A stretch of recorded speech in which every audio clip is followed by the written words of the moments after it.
Salut, c'est Anne Arteris. Aujourd'hui, on va parler de développement personnel et développement spirituel.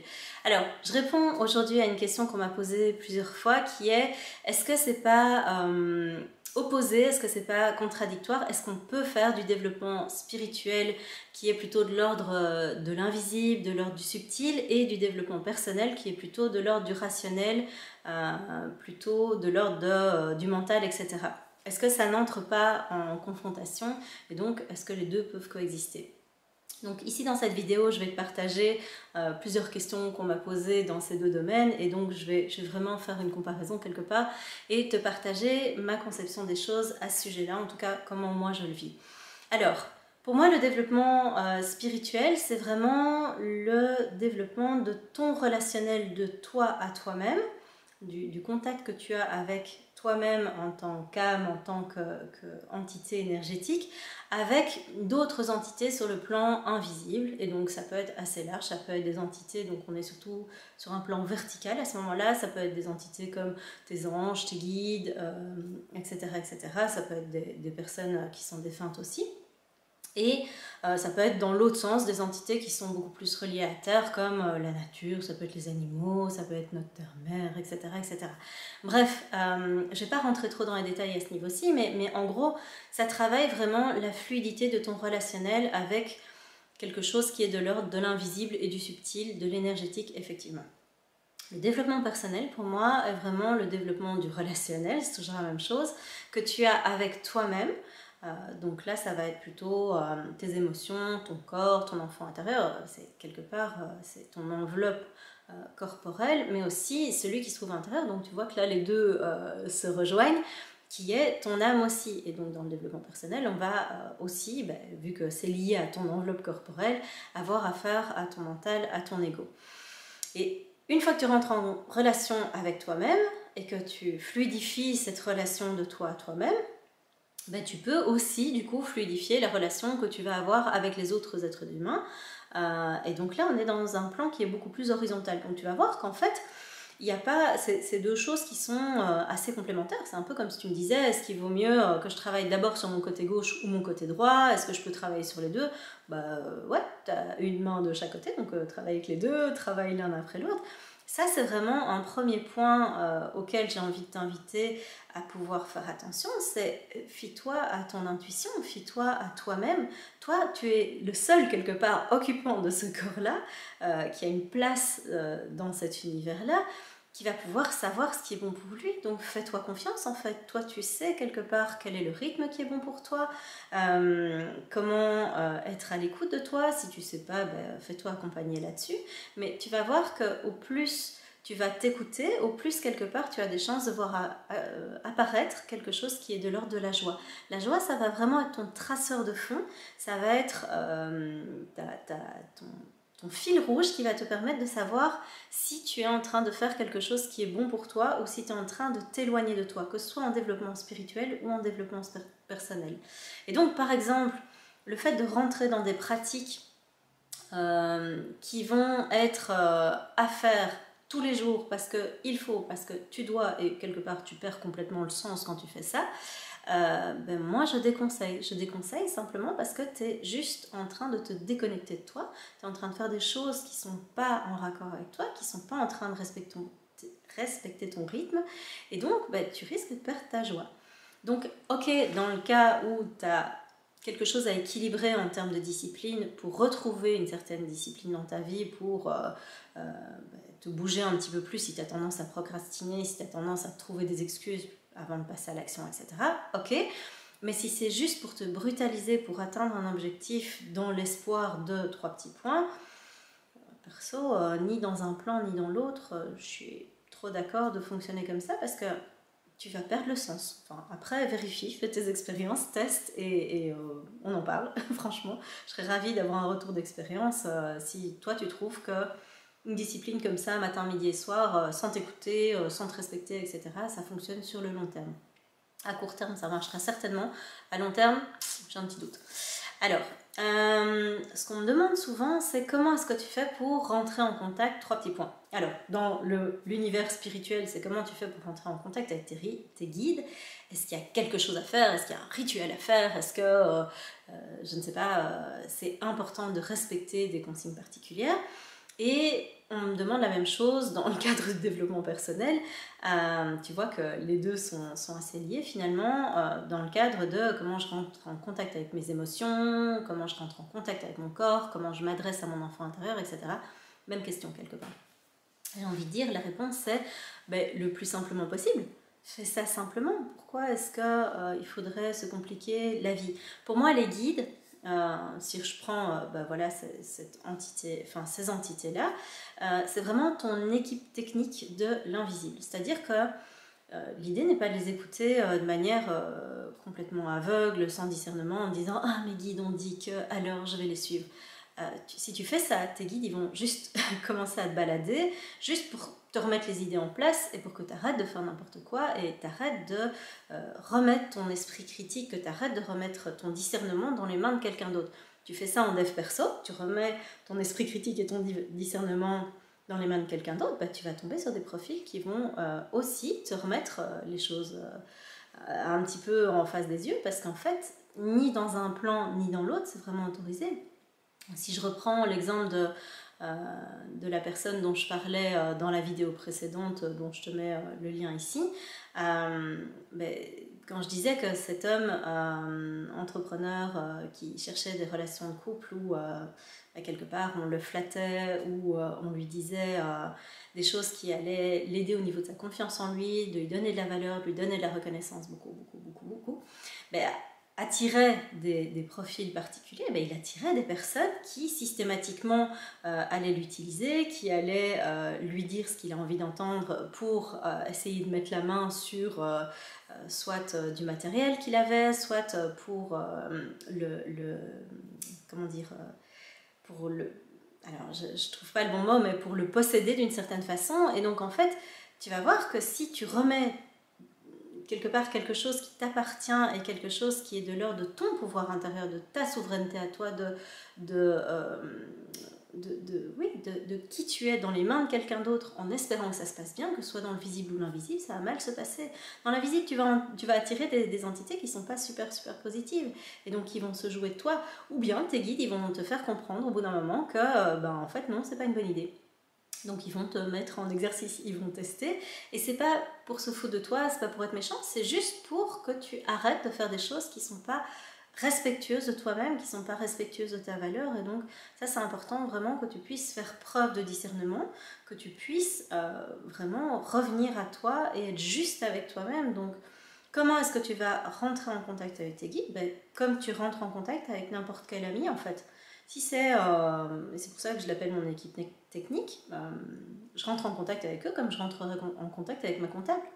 Je téléphone à ma comptable en disant hey, salut Émilie, est-ce que je peux te poser une question? Je lui envoie un mail et voilà. Avec mes guides, c'est salut les gars, est-ce que vous pourriez m'aider à 3 petits points? Ouais, je les appelle les gars. Et donc voilà, il y a une fois, pour la petite anecdote, voilà, exemple de comment les guides peuvent quelque part te remettre à ta place. Alors c'est gentil, mais que quand tu te prends ça dans la tronche, c'est un peu là. D'accord? Ok. Cool. En fait, j'avais entendu d'autres personnes qui donnaient un nom à leur guide et le nom leur avait été transmis par leur guide. Et j'étais waouh, c'est trop cool. En fait, moi, je m'étais jamais vraiment posé la question, parce que tu vas voir que quand tu communiques avec l'invisible, en fait, c'est une énergie, c'est une entité, c'est un peu comme un parfum. Le rapprochement le plus facile que je peux faire, c'est comme si tu avais un parfum. Donc tu vas reconnaître les différents parfums quelque part, et tu vas savoir si un parfum est présent ou est absent, mais tu n'as pas besoin forcément de le nommer. Nommer les choses, coller les étiquettes sur les choses, c'est vraiment très mental, c'est très humain, c'est pour rassurer quelque part ton mental et dire ah oui, alors ça va si je le nomme, donc je vois de quoi il s'agit, donc ça va, je suis rassurée. En fait, ça ne change rien du tout, que tu le nommes ou que tu ne le nommes pas. Et donc j'avais demandé à mes guides est-ce que c'est possible de connaître vos noms, parce que machin, voilà, je sais que elle nomme ses guides. Et donc il m'avait fait ça n'a pas de sens, pourquoi tu nous demandes ça? En fait, tu nous reconnais, tu n'as pas besoin de nous nommer, tu nous sens, tu sais que c'est nous. Et donc j'ai fait oui, mais je voudrais quand même connaître votre nom. Et là, ils sont foutus de ma gueule en fait. Ils m'ont baladé et donc ils m'ont dit tu veux un nom? Bah, il n'y a pas de problème, on va te donner un nom. Et donc ils ont fait, bah voilà, ici en tout cas, en face de toi, tu as Maurice et Jean-Michel. Et c'était Jean-Mich. Et donc j'étais là, d'accord, vous vous foutez de moi en fait. Et ils m'ont fait, bah ouais, tu nous poses des questions qui n'ont pas de sens, donc on te donne des réponses qui n'ont pas de sens. Et donc là, voilà, c'est le genre de leçon que tu peux te prendre un peu en mode PAH parce qu'en fait, mais clairement, j'étais en train de faire n'importe quoi. Je savais que ça n'avait pas de sens. J'ai testé. Ah bah, j'ai testé, bah, on m'a remis à ma place. Et donc, c'est vraiment, tu vas voir que dans les deux univers, tu vas vivre un peu la même chose si tu fais des tests où tu sais qu'en fait c'est pas positif pour toi ou que ça n'a pas de sens dans le visible, bah, ça va être la même chose, on va te remettre à ta place. Bon, c'est pas grave, tu vas juste faire des expériences et il y en a qui seront plus agréables que d'autres, et puis voilà, rien de grave. Alors, on m'a aussi demandé, donc pour répondre à la question, c'est non, t'as pas spécialement besoin de faire un rituel. Le rituel, c'est juste pour te mettre quelque part dans le bon état, dans la bonne énergie, que tu sois pas par exemple en train de communiquer avec tes guides et faire ta liste de courses en même temps. Donc le rituel, c'est quelque part, tu reviens ici maintenant, tu prends un moment pour t'aligner, éventuellement pour t'ancrer dans le cas où tu manques d'ancrage, et pour te connecter à eux. Et quand tu es en train de faire le rituel, quelque part, tu es déjà en train de poser l'intention de te connecter à eux. Donc c'est déjà fait. Tu n'as pas besoin d'une bougie ou tu n'as pas besoin de passer la maison sauge blanche avant de communiquer avec eux. Tu as juste à poser l'intention de rentrer en contact. Et donc, tu vas voir qu'au plus tu vas le faire, au plus tu vas reconnaître leur énergie et au plus ça va être facile. Donc, rien à faire de particulier pour l'enfant intérieur. Adresse-toi à ton enfant intérieur comme tu t'adresserais à un enfant, de manière simple. Tu vas pas commencer à dire mon enfant intérieur, tu t'adresses pas à ton enfant comme ça. Mon enfant, tu t'adresses comme ça à ton enfant, il va te regarder en faisant ça va, tout va bien, enfin, pourquoi tu me parles comme ça, t'es trop bizarre toi. Et ton enfant intérieur, il va faire la même chose, donc reste simple, il n'y a pas besoin de compliquer les choses en fait. Reste simple. Alors, il y avait encore autre chose à te dire. Alors, oui, hyper important. Donc pareil, dans le fait de déléguer ce qui est de l'ordre de ton pouvoir intérieur, tu peux avoir un développement spirituel qui est égotique et un développement personnel qui est égotique. C'est-à-dire que dans les deux cas, tu vas reconnaître l'ego de la personne qui te transmet l'information ou qui fait du développement spirituel ou personnel, parce que souvent la personne, elle va se positionner en « moi je sais, en fait, et toi tu sais que d'elle. Donc moi j'ai raison et toi t'as tort. » Et donc, tu vas pouvoir le reconnaître comme ça parce qu'il y a quelque chose qui va dissonner dans le sens où il n'y a que toi qui peux savoir ce qui est bon pour toi. Il n'y a que toi qui peux savoir quelle est la bonne réponse par rapport à ce que tu vis, par rapport à ce que tu ressens, par rapport à l'étiquette que tu as envie de mettre de nouveau, et si c'est juste, si tu es dans une situation ou une autre. Et donc, moi j'ai envie de dire, prends de la distance par rapport à ça. De nouveau, fais preuve de discernement, fais preuve d'esprit critique. Si tu sens pas quelqu'un, n'y va pas. Si tu sens pas le discours d'une personne, simplement fais preuve de discernement. C'est pas parce que cette personne est expert, je ne sais pas, en méditation bac plus 5, en position yogique, je ne sais pas quoi, ou qu'elle a, je ne sais pas, X années de dev perso, ou que les psychologues depuis je ne sais pas combien d'années, qu'en fait c'est une personne qui sait mieux que toi de quoi tu as besoin. Donc reviens à toi de nouveau et va chercher les informations dont tu as besoin, et le reste tu le laisses. Mais ne laisse pas les gens te faire croire n'importe quoi sous prétexte que eux savent et toi tu sais pas. Donc vraiment, dans les deux cas, fais preuve d'esprit critique, fais preuve de discernement, prends les choses qu'on dit avec du recul et ne prends pas pour argent comptant tout ce qu'on te dit. C'est vraiment à toi de faire le tri et de pouvoir éventuellement croiser les informations pour pouvoir sentir. Moi, c'est vraiment comme ça que que je t'invite à le faire, c'est sens ce qui est juste pour toi. Tu vas vite sentir en fait si tu es dans la peur, si tu es dans la colère, si tu es dans la tristesse à chaque fois que tu es en contact avec une personne, bah, il y a un petit souci. A priori, la joie, c'est ton traceur de fond qui va être quelque part le langage de ton âme, qui va être le langage de qui tu es au fond de toi et qui va te dire ok, tout va bien, ok, tout roule, je suis à l'équilibre, je vais bien, etc. Donc ça peut être un bon traceur de fond, un bon fil rouge, un guideline qui va te permettre de te retrouver par rapport à tout ce qu'on te dit dans ces différents domaines. Et donc reviens vraiment à ce qui te met en joie. Ne t'impose pas des pratiques qui n'ont pas de sens pour toi, ni dans un domaine ni dans l'autre. Si à un moment tu dis que ça devient trop enfermant, que ça devient trop je sais pas, le mot qui me vient c'est un peu despotique, bah sors de là. Enfin, tu n'es pas obligé de t'imposer des choses qui n'ont pas de sens pour toi ou qui ne te mettent pas en joie. Donc voilà, ça c'est vraiment une chose que j'avais envie de t'inviter à faire. Et donc l'idée c'est vraiment de pouvoir te dire que dans les deux cas, que tu fasses du développement spirituel ou du développement personnel, il y a quelque chose qui est important à savoir, c'est que tu le fais pour toi. Tu ne le fais pas pour transmettre ça aux autres, pour changer les autres, pour les aider à évoluer, pour les faire évoluer. C'est d'abord pour toi que tu le fais. Donc garde ça vraiment en ligne de mire, ça c'est le premier truc. Que tu le fasses en autonomie ou que tu le fasses de manière accompagnée, c'est vraiment de toi à toi-même. Par rapport aux personnes qui prétendent mieux savoir que toi parce qu'elles ont beaucoup d'expérience là-dedans, j'ai envie de dire, ok, c'est leur façon de voir les choses, mais ça leur appartient. Donc en fait, ce qui est intéressant de voir dans ce genre de cas, c'est leur capacité de remise en question, leur capacité de prendre leur part de responsabilité aussi, leur capacité de pouvoir se dire qu'en fait, elles savent peut-être pas tout et qu'elles peuvent se tromper. Donc ça vaut la peine que tu testes peut-être un petit peu ça, parce que tu vas voir que souvent, quand il y a un ego qui traîne, dès que tu vas mettre le doigt là-dessus, ça va faire mais non, j'ai raison. Donc si tu fais ça, tu fais et tu as l'autre qui fait en fait, tu peux te dire que c'est de l'ego, c'est pas grave. C'est pas grave. Voilà. L'autre a le droit d'être dans sa phase d'ego et d'y rester si elle a envie. C'est pas ton business. Mais donc, toi, tu reviens à toi et tu fais ce qui est bon pour toi.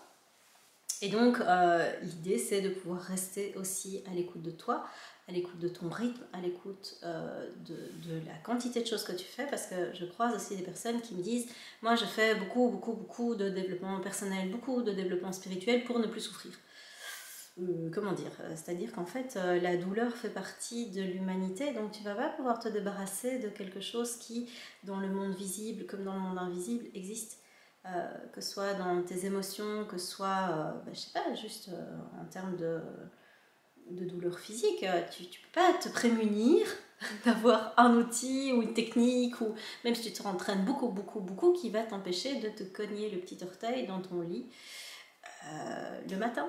Voilà, désolée. Je ne connais pas de technique qui te prémunisse de ça. Je suis sincèrement désolée. Je ne pense pas qu'il existe ça au monde, à part le fait de ne pas avoir de lit. C'est pas grave, tu te cogneras ailleurs sur autre chose. Mais ça fait partie de ton humanité. Et dans le développement spirituel, c'est pareil. Si à un moment tu fais une demande à l'univers en disant « L'univers, s'il te plaît !» dans un moment de profond désespoir, je veux rencontrer, comme j'ai déjà fait moi personnellement et comme j'ai déjà entendu, je veux rencontrer ma flamme jumelle, je veux vivre le grand amour. On va te le faire rencontrer, mais ça se passera peut-être pas forcément comme tu l'as imaginé, ça risque d'être un petit peu plus douloureux, tu ne seras peut-être pas avec cette personne, mais oui, tu vas la rencontrer. Et si au passage tu fais des demandes du style je veux savoir qui je suis à pleine puissance, je veux savoir de quoi je suis capable, qui a été ma demande aussi, et en fait l'univers il va faire, t'es sûre? Et toi tu vas dire, oui évidemment que je suis sûre, moi je vais être heureuse, mais vraiment heureuse, il va faire, t'es vraiment sûre? Et si tu insistes, il va accéder à ta demande. Donc personnellement ce que ça a donné, c'est un petit peu comme si l'univers il faisait, ok, je suis d'accord, on va tout réformer, on va tout changer, tout modifier, on va enlever l'ancienne vie, on va mettre une nouvelle. Et entre les deux, tu vas plus avoir de maison, tu reconnaîtras plus rien. Voilà, c'est comme ça va être joli, ça va être magnifique, et donc ça fait très peur en fait. Mais on va te donner ce que tu as demandé, donc dernier truc que je t'invite à faire, c'est vraiment, sois conscient de ce que tu demandes, et si tu demandes, après toi recevoir, parce que effectivement, ça risque de secouer pas mal. C'est très cool derrière. Hein. Maintenant que j'y suis, je me dis, yes, je l'ai traversé, mais je peux te dire que ça a été un peu 1 an et demi intensif. Ça a tabassé ferme, comme on dit. Ça a été un petit peu du décrassage au Karcher de ma vie. Et donc, sois juste au courant que quand tu fais une demande, que ce soit dans le visible ou l'invisible, il y a des chances voilà, qu'on accède à ta demande. Là-dessus, je te laisse et je te dis à très bientôt pour une nouvelle vidéo. Ciao!